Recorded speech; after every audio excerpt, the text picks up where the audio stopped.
Olá pessoal, aqui é o Velgas. Hoje é dia 12 de fevereiro de 2025.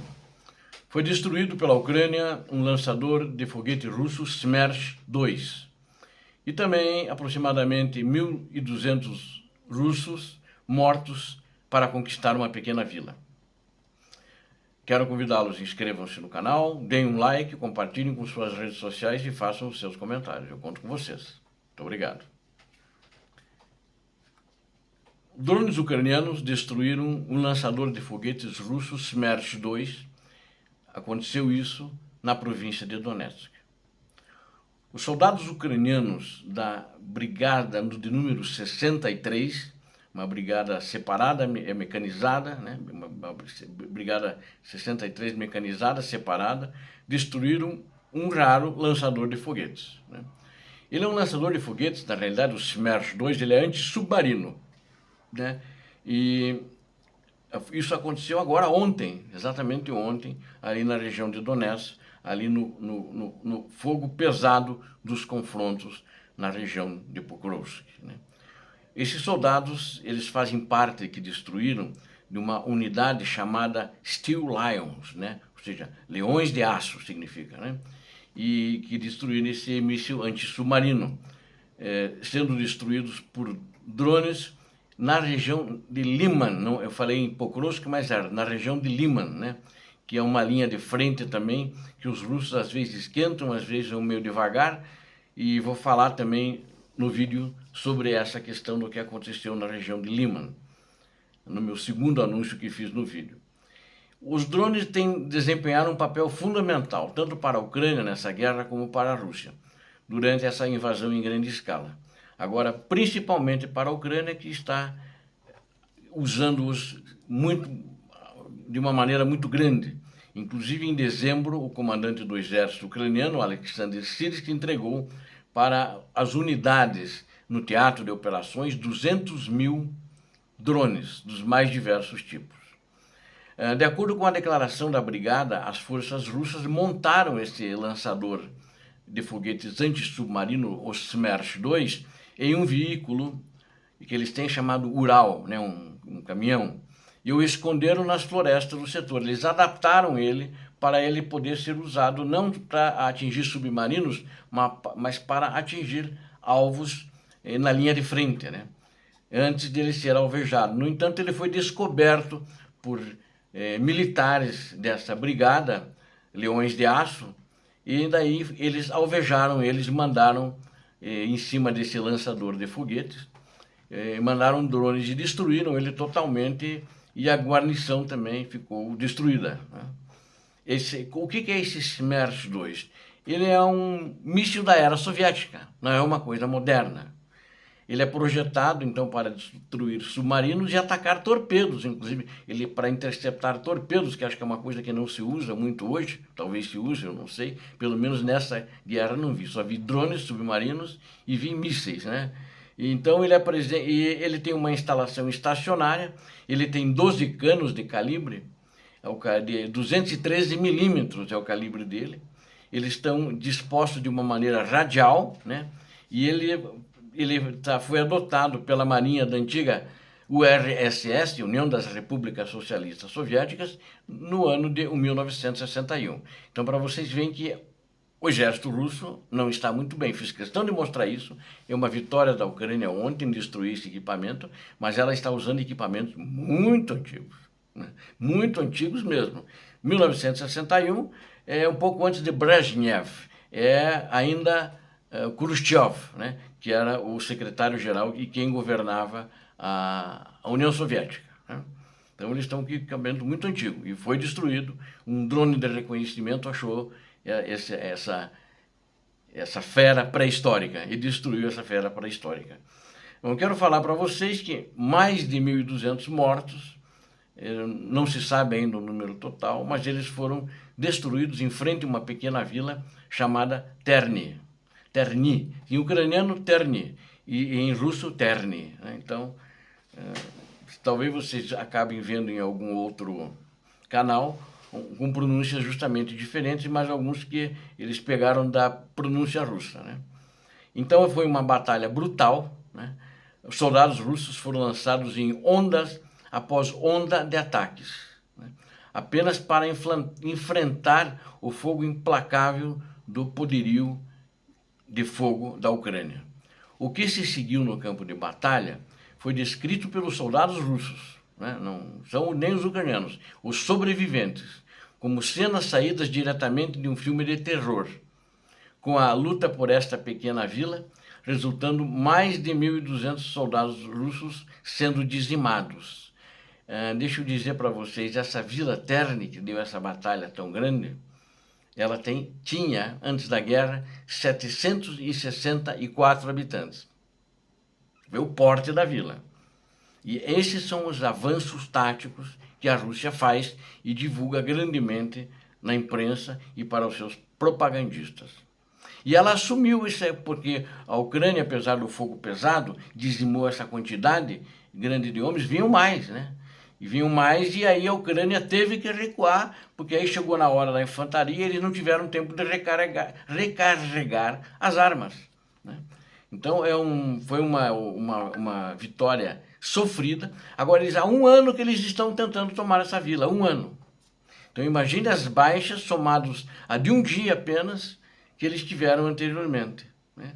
E essas forças russas, elas precisavam ali para ficar mais perto de Liman, né? A Liman também fica na região de Donetsk, assim como Terni, né? Mas eles ficam mais perto de uma cidade maior chamada Kramatorsk.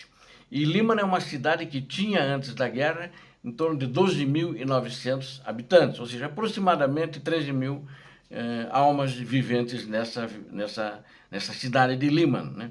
Que é o objetivo deles também, né? Já é um objetivo também há um ano, né? E não conseguiram. E agora, de um ano também, eles conseguiram pegar essa localidade de Terni, né?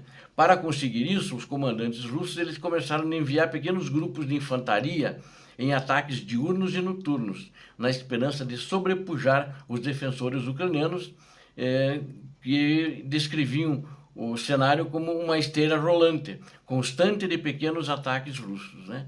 A principal vantagem das forças russas nessa área é que eles têm uma cabeça de ponte numa vila chamada Ivanivka, também uma vila pequenininha, não é muito maior, talvez é menor ainda que Terni, né? Essas posições permitiam que as forças russas eles acabaram conseguindo cortar uma das vias de suprimento da Ucrânia, o que facilitou para eles, né? Isso permitiu que as equipes de reconhecimento da Ucrânia também observassem posições e movimentos deles, como é que eles iriam fazer o ataque. Mas face à grande intensidade de tropas, vocês vejam, eles perderam aproximadamente 2 batalhões para conquistar essa vila. A Ucrânia, que atacou com 2 batalhões, só para efeito de comparação, a região de Kursk, né? Agora no dia 6, e avançou mais agora, que eu relatei ontem, ela usou 2 batalhões. E não teve esse número de baixas. Na primeira ofensiva, os cabras fugiram das vilas, das 3 vilas que eles tomaram, e não teve baixas. Agora que teve nessa segunda fase, mas também baixas mínimas. E eles não, eles colocam o pessoal em linha, como marchando. Se vocês assistirem um filme de 300, 400 anos atrás, tipo na época de Napoleão, né? Por exemplo, na época de Napoleão, eles, contra o exército inglês, eles vêm marchando com a banda tocando, inclusive na frente, e eles vêm atirando com os fuzis, um exército contra o outro. Os russos fazem isso. O ataque deles é muito primitivo, mas dessa maneira primitiva, uma pequena vila eles conquistaram. Agora, se você comparar com a linha defensiva de Pokrovsk, daquela quantidade de vilas, e a quantidade de tropas ucranianas que tem lá, eles não conseguiram e eu acho que não vão conseguir. E também perderam muito mais gente ainda, né? Então, os ucranianos estão realizaram, eu digo, uma extensa vigilância por drones, e com isso eles identificavam onde os russos estavam, que acabavam ficando expostos ao fogo ucraniano durante todo o trajeto até chegar à linha de frente, resultando em baixas desastrosas, mesmo muito antes de chegarem às posições ucranianas, permitindo que apenas grupos muito pequenos realmente conseguissem para lançar ataques planejados. Isso no início, né? Aí a coisa foi engrossando, as linhas deles acabaram engrossando, e eles não se importavam em perder esse número grande de almas russas. E mesmo os soldados russos que filmaram e colocaram e mandaram para os blogueiros russos, eles disseram que a maioria das linhas de frente, dessas linhas de soldados que vinham, eram condenados tirados da prisão, com equipamento muito ruim. Os russos colocaram lá para matá-los, né? Sem colete à prova de bala, sem nada assim, embora que a maioria do exército russo são os profissionais que usam colete à prova de bala. No caso da Ucrânia, todos os soldados usam colete à prova de bala. Pode ter um mês de serviço na linha de frente, pode ter 2 anos ou 3 anos de serviço. Todos eles usam colete à prova de bala. Na Rússia, só a tropa de elite, né? E então eram muito vulneráveis. Então, facilmente, quando vai se aproximando das posições ucranianas, facilmente de serem alvejados e mortos, né? Então, no entanto, depois que as ondas de recrutas condenados terminaram, os soldados russos treinados iniciaram seu ataque. Quando eles usaram de escudo esses soldados com pouco treinamento, esses prisioneiros que foram soltos dos presídios, né? Apesar de mostrar boa habilidade e agressividade, os pequenos números também não conseguiram compensar a inteligência em tempo real recebida dos operadores ucranianos, já que os defensores ucranianos conseguiram eliminar mesmo esses soldados mais experientes enquanto eles avançavam. Mais tarde, um soldado russo divulgou um vídeo dele caminhando por uma linha de árvores a caminho da linha de frente e mostrando as consequências dessas táticas suicidas da Rússia, cada vez mais visíveis, né? E mostrando a quantidade de corpos que estavam jogados. E ele mesmo que contava os corpos. A Ucrânia não conseguiu porque a Ucrânia teve que recuar da vila. Mas aí os ucranianos viram nesses blogueiros, né? E começaram a comentar e replicar também nos blogueiros, nós vimos. Ele que disse que tem essa quantidade de mortes. Ele contou, né, esse soldado russo, um dos sobreviventes.